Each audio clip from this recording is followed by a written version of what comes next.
रचयिता डॉक्टर भीमराव अंबेडकर की आज पुण्यतिथि है, जिसे पूरा देश महापरिनिर्वाण दिवस के रूप में मनाता है। आज ही के दिन 6 दिसंबर 1956 के दिन डॉक्टर भीमराव अंबेडकर ने अंतिम सांसें ली थी। मैं इस समय मौजूद हूँ उत्तर प्रदेश की राजधानी लखनऊ के अंबेडकर पार्क के पास, जहाँ डॉक्टर भीमराव अंबेडकर की पुण्यतिथि के रूप में मनाया जा रहा है। तो आइए हम बात करते हैं लोगों से। डॉक्टर भीमराव अंबेडकर की आज पुण्यतिथि है। उन्होंने संविधान बनाया था, संविधान के रचयिता उनके कह सकते हैं हम। तो क्या उन्होंने जो संविधान बनाया था अभी भी वो चल रहा है वैसे ही, अभी भी इक्वालिटी है कि इस पर अभी भी कुछ नहीं हुआ? सबसे पहले तो मैं आपके चैनल का बहुत बहुत आभार व्यक्त करता हूं कि आपने हम लोगों की बातों को इस देश के प्रदेश के आवाम तक पहुंचाने का प्रयास किया है। इसके लिए बहुत बहुत आपका आभार। निश्चित रूप से आज बाबा साहब डॉक्टर अम्बेडकर का 67वां परिनिर्वाण दिवस है। बाबा साहब डॉक्टर अम्बेडकर को सबसे पहले हम सभी लोग अपने तरफ से, अपने साथियों के साथ साथ पूरे देश की तरफ से उनको सच्ची श्रद्धा अर्पित करते हैं। और जैसा कि बाबा साहब डॉक्टर अम्बेडकर ने भारत देश का संविधान बनाया था, बाबा साहब डॉक्टर अम्बेडकर ने जब संविधान बनाया तो उन्होंने ये सोचा था कि हमारे देश की जो सरकारें होंगी, प्रदेश की सरकारें होंगी, वो निश्चित रूप से जो भारत का संविधान है उसके मुताबिक चलने का काम करेंगे। लेकिन निश्चित रूप से एक विडंबना है, काफ़ी लंबे अरसे तक हमारे देश में कांग्रेस पार्टी की सरकार रही, जनता दल की सरकार रही, अन्य तमाम पार्टियों की सरकारें रही, लेकिन वास्तव में अगर सही मायने में देखा जाए तो बाबा साहब डॉक्टर अम्बेडकर के संविधान के मुताबिक वो सरकारें नहीं चला पाए। बाबा साहब डॉक्टर अंबेडकर जी के क्या ऐसे विचार थे जिससे लोगों का जीवन बदला?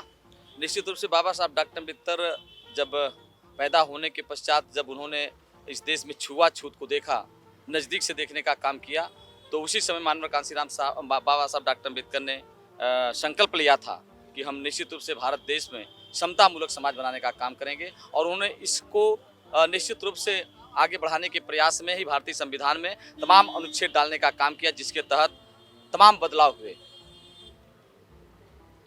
आने वाले कल में जैसा कि हमारे संविधान को लिखा गया है, क्या बदलाव आ सकता है?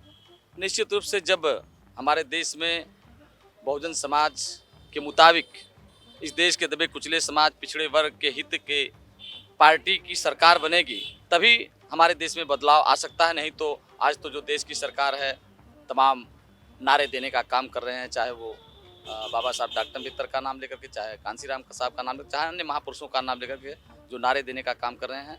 बदलाव तो तभी होगा जब उसको क्रियान्वयन किया जाएगा। उस क्या आज के वक्त में भी पिछड़ी जाति को लोग गलत मानते हैं, नीचा मानते हैं? आज के वक्त में भी? आज के समय में भी जातियों के नाम पर हमारे देश में सम्मान मिलता है, जातियों के नाम पे अपमान मिलता है, आज भी वो कायम है।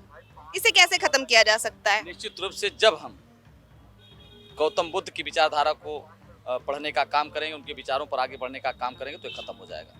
क्या अगर हम एजुकेशन सिस्टम में भी इसको लागू करें, स्कूलों में भी बच्चों को और शिक्षा दी जाए इस बारे में, तो क्या ये बदलाव और हद तक खत्म हो सकता है? निश्चित रूप से अगर हम लोग इसको शिक्षा में, खास करके बच्चों को यह शिक्षा देने का काम करें, तो ये जल्दी समाप्त हो सकता है। अब हम आ चुके हैं अंबेडकर पार्क के अंदर, जहाँ पर पूरा आयोजन किया गया है पुण्यतिथि को मनाने का डॉक्टर भीमराव अंबेडकर की। तो आइए बात करते हैं लोगों से। डॉक्टर भीमराव अंबेडकर ने एक संघर्ष किया, एक लड़ाई लड़ी पिछड़ी जाति के लिए, उनको एक अलग पहचान दिलाने के लिए। तो क्या अभी वास्तव में आज के टाइम में ये लागू हुआ है? क्या अभी भी सेम इक्वालिटी दी जा रही है? देखिए, आपने पिछड़ों की बात की। बाबा साहब डॉक्टर बी आर अम्बेडकर कुदरत की एक अद्भुत ऐसी शक्ति थे जो सिर्फ इंसानों के लिए नहीं, पूरे विश्व में इंसानियत, मानवता, भाईचारा कायम करने के लिए अपना जीवन उन्होंने संघर्ष किया। और इस देश में ही नहीं, पशु पक्षी, जीव जंतु, पर्यावरण, नदी, झरने, पहाड़, कुदरत ने जितनी संरचना इस धरती पर किया है, उस संरचना को संरक्षण कर किसी ने प्रदान करने का काम किया तो बाबा साहब डॉक्टर बी आर अम्बेडकर ने भारतीय संविधान की ताकत पर किया। और बाबा साहब ने इस देश में रहने वाले सभी SC, ST, OBC, माइनॉरिटी सवर्णों के लिए सबके लिए काम किया है। और खास तौर से हिंदू कोड बिल को अगर हम लोग बात कर ले, महिलाओं, जैसे आप बहन है हमारी, बहनों के लिए बाबा साहब डॉक्टर बी आर अम्बेडकर ने उनका उत्थान पुनः किया, फिर से जन्म दिया उनको। और रही बात पिछड़ों की बात, तो बाबा साहब डॉक्टर बी आर अम्बेडकर अपने संविधान के तहत अनुच्छेदों के तमाम अनुच्छेद हैं, उन अनुच्छेदों के तहत पिछड़ों के कल्याण के लिए भी, जैसे एससी के लिए किया, एसटियों के लिए, उनके लिए भी उन्होंने काम किया। और जब बहुजन समाज पार्टी सरकार में बहुजन समाज पार्टी के 3 सांसद बने, जिसमें माननीय बहन जी भी रहीं, तो बीपी सिंह प्रधानमंत्री थे, तो मंडल कमीशन जो रिपोर्टें थी उसको भी माननीय बहन जी के नेतृत्व में, बहुजन समाज पार्टी के नेतृत्व में, माननीय मसीहा कांसी राम के नेतृत्व में, वो जो बाबा साहब ने जो अधिकार दिया था उसको फिर से यहाँ से लागू किया गया। तो कहने का तात्पर्य ये कह लिया जाए कि बाबा साहब डॉक्टर बी आर अम्बेडकर को कुदरत से हम लोग अगर समकक्ष तुलना करें, कुदरत बनाई व्यवस्था थी लेकिन कुदरत की समकक्ष तुलना करें, तो बाबा साहब आज ये कुदरत हैं, जिन्होंने इस देश में इंसानियत मानवता के साथ साथ दबे कुचले पिछड़े पछाड़े गए दबाए गए दबे हुए लोगों के लिए, सबके लिए उत्थान काम किया। और ऐसा कोई प्लेटफॉर्म नहीं बनाया कि जो लोग अगड़े हों और पिछड़े उठे तो अगड़े दब जाए। उन्होंने इक्वलिटी की बात किया, समानता की बात किया। तो बाबा साहब ग्रेट, आज उनका परिनिर्वाण दिवस है। हम बहुजन समाज पार्टी के लोग सब लोग आज उन्हें श्रद्धा सुमन अर्पित करने आए हुए हैं। धन्यवाद। क्या जो उन्होंने एक सपना देखा था वो सपना पूरा हुआ है? कुछ नहीं हुआ है।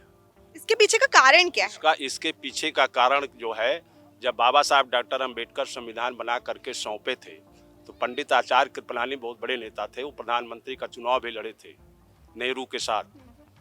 तो उन्होंने, बाबा साहब लौट रहे थे संविधान सौंप करके राजेंद्र प्रसाद जी को, तो इन्होंने रास्ते में मुस्कुरा रहे थे, हल्का फुल्का मुस्कुराहट बाबा साहब के चेहरे पर पहली बार नजर आई थी।